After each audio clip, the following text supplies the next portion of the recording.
Yeah, no, that's a great insight. And I think a lot of times when you think about data and just, thinking about metrics and dimensionality, it's often lost, to really model those journeys and whether they're administrative processes or clinical processes. I think that's really important.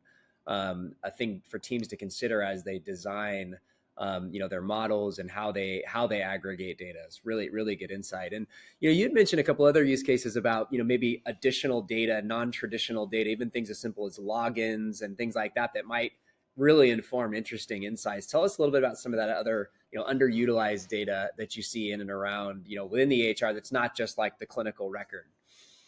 Yeah, I may have been speaking about more of the metadata. Uh-huh. Uh, Yeah. so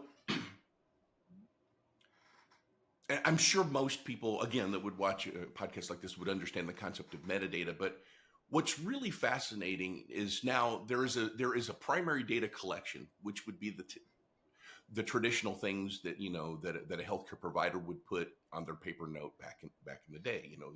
Your vital signs and lab results and all the other kinds of things.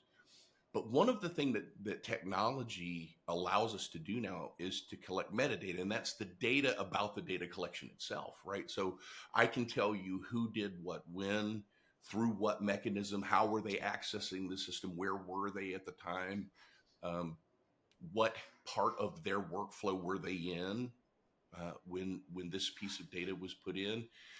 And so it's often when you get to the aggregate level, it's really the metadata that becomes very powerful, right? So you can in essence, metadata becomes the things that you slice and dice your Hmm. data around, right? So I can sit there and take a look at blood pressures across my population, but then I can take the metadata, the things like were these on males and females? Were in what age ranges were the people that had these blood pressures? What other interesting elements of of that patient uh, was available to you to take a look at?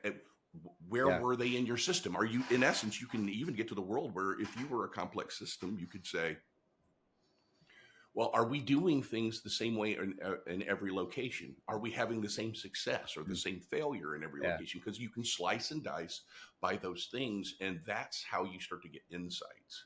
So Yeah. And that's I think that's the biggest thing that people need to get into is to start to model the world with the metadata. You make the metadata match your world, and then you can slice and dice your questions very easily. yeah.